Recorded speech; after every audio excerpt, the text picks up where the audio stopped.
Good morning student, welcome to online class.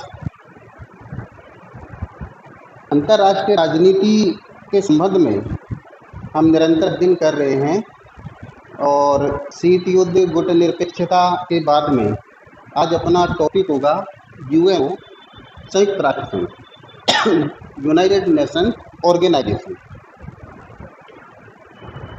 जो अपन गुटनिरपेक्षता के संदर्भ में, शीत युद्ध के संदर्भ में बात कर रहे थे, उसी को लेकर हम इस टॉपिक पे भी आगे बढ़ेंगे।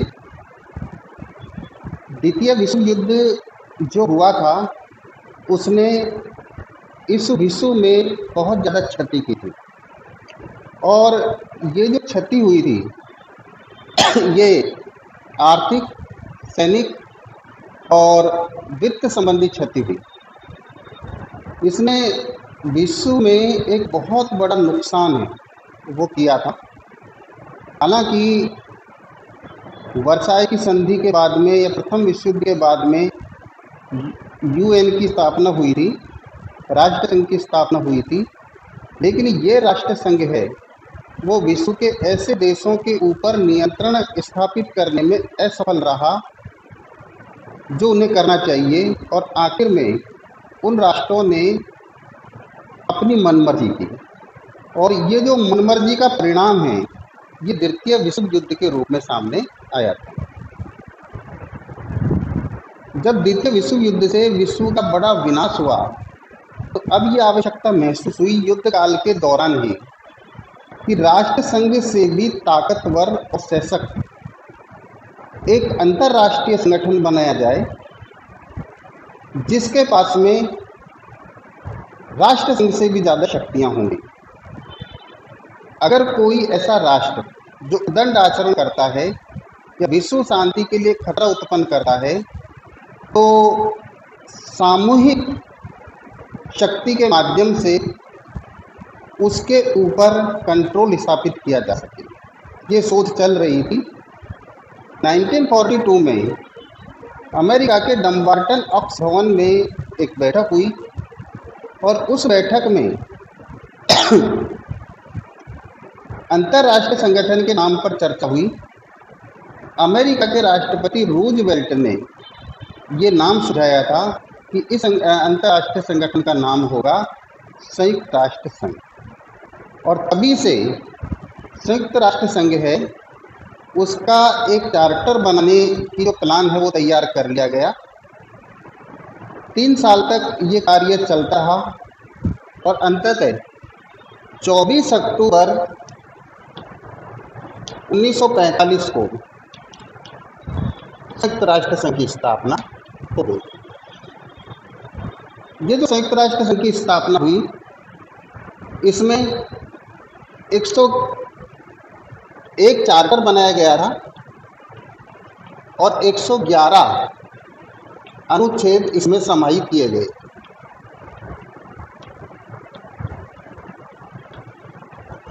ये जो 111 अनुच्छेद हैं इन्हीं में संपूर्ण संयुक्त राष्ट्र संघ है उसका नियम तैयार कर दिया गया था कि इसी नियमों के आधार पर ये यूएनओ कार्य करेगा।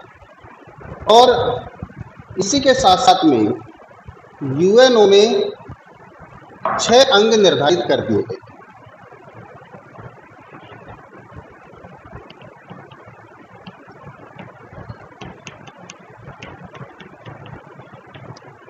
इसका जो पहला अंग बनाया वो बनाया महासभा। इसका जो दूसरा अंग है उसका नामकरण किया सुरक्षा परिषद। इसका जो तीसरा अंग है वो बनाया न्यास परिषद। इसका जो चौथा अंग है वो बनाया सचिवालय। इसका जो 5वां अंग है वो बनाया था आर्थिक व सामाजिक परिषद। और इसका जो छठा अंग है वो बनाया गया अंतर्राष्ट्रीय न्यायालय। इस प्रकार से ये 6 अंग है वो संयुक्त राष्ट्र संघ के बनाए गए थे। महासभा है, इसे विश्व की संसद के रूप में देखा गया, या हम ये कहें कि ये एक विश्व की व्यवस्थापिका है। जैसे कि सुरक्षा परिषद है, उसे कार्यपालिका शक्ति प्रदान कर दी गई थी। ये विश्व के कार्यपालिका के रूप में सामने आई थी। और अंतर्राष्ट्रीय न्यायालय है, वो न्यायपालिका के रूप में देखने को मिल रहा था।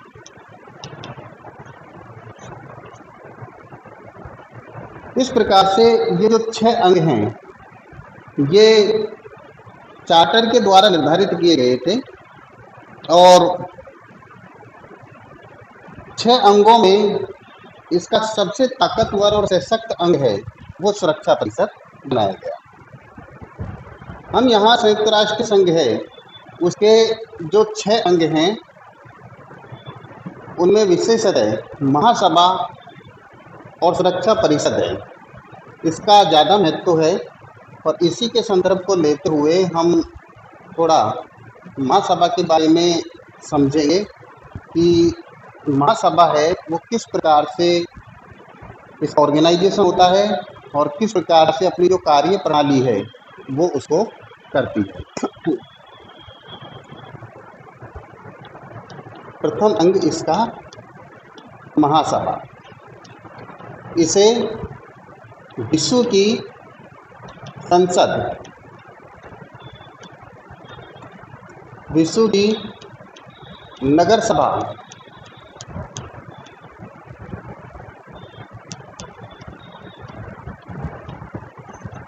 उन्मुक्त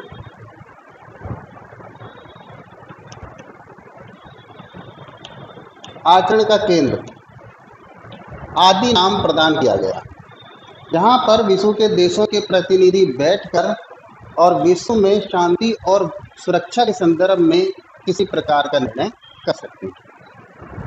इसका जो संगठन है वो बनाया गया कि जब इसकी स्थापना की गई थी तब इसमें कुल 51 राष्ट्र थे। और चार्टर में बनाया गया था कि कोई भी ऐसा देश जो शांति और सुरक्षा में विश्वास करता हो वो महासभा का सदस्य बन सकता है। इस प्रकार से बहुत सारे देशों ने महासभा है या यूएनओ है उसमें अपनी आस्था प्रकट की और धीरे धीरे इसकी सदस्य संख्या में वृद्धि हुई। वर्तमान में यूएनओ की महासभा में 193 सदस्य राष्ट्र हैं।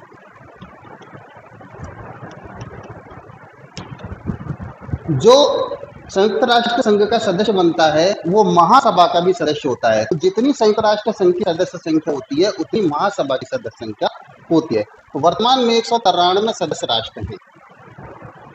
इसका जो अधिवेशन है वो प्रति वर्ष एक बार होता है। ये अधिवेशन सितंबर माह में होता है। जब अधिवेशन होता है तो सबसे पहले इसमें एक अध्यक्ष का निर्वाचन किया जाता है और 21 उपाध्यक्ष का निर्वाचन किया जाता है। ये अध्यक्ष और उपाध्यक्ष हैं, ये पूरे 1 वर्ष तक अपने पद और दायित्वों का निर्वहन है वो करते रहते हैं। भारत से श्रीमती सरोजिनी नायडू को महासभा का अध्यक्ष बनने का मौका प्राप्त हुआ।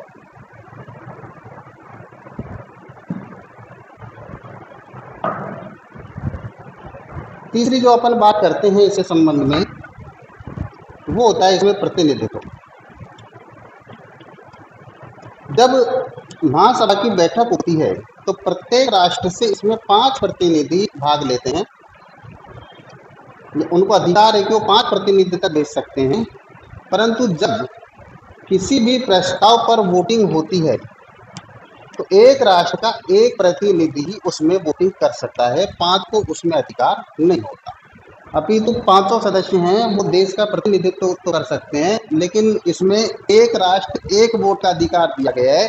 अब चाहे वो राष्ट्र बड़ा है और चाहे वो राष्ट्र छोटा है, इस प्रकार की जो व्यवस्था है वो इसके संबंध में कर रखी है। यहाँ जो महासभा के सदस्य बनाए जाते हैं या जो सदस्यता मिलती है, इसमें प्रावधान बना रखा है कि सुरक्षा परिषद में कुल 15 सदस्य हैं। इसमें 10 तो अस्थायी सदस्य और 5 स्थायी सदस्य हैं।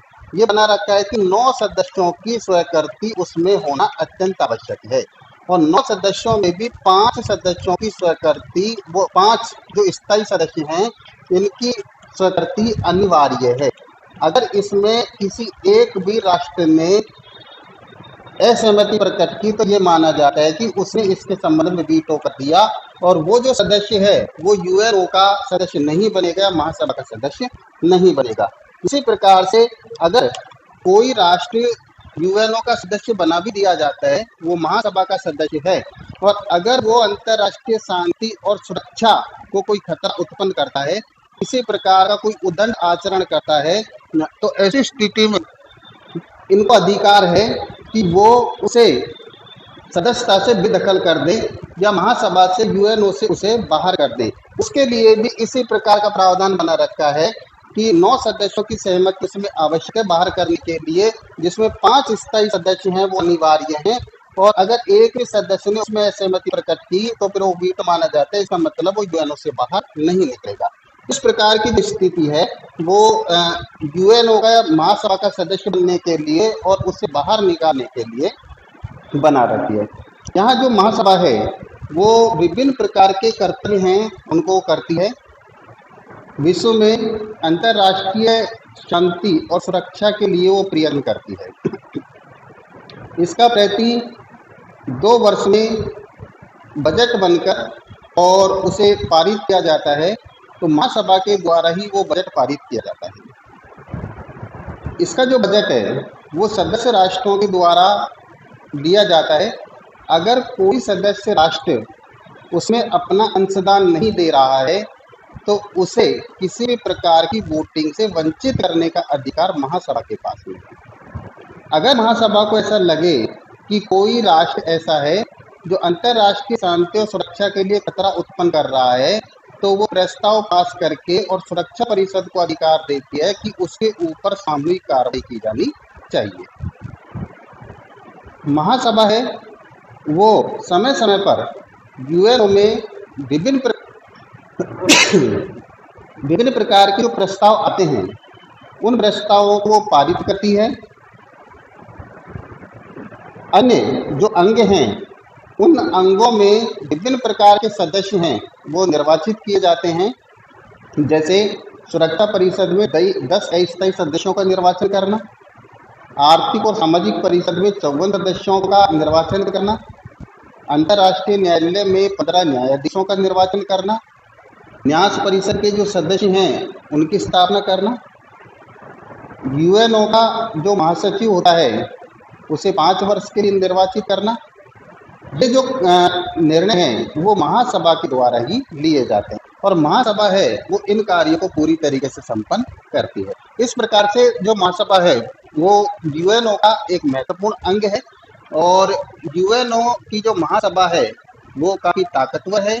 और अब तो हम ये कहें कि शांति के लिए एकता प्रस्ताव और छोटी असेंबली इनके माध्यम से महासभा और सशक्त हुई है, क्योंकि पहले विश्व में किसी राष्ट्र के ऊपर कार्रवाई करने का अधिकार केवल सुरक्षा परिषद के पास में था, लेकिन अमेरिका के प्रस्ताव के माध्यम से ये जो ताकत है ये महासभा के पास में 3 नवंबर 1950 को आ गई थी।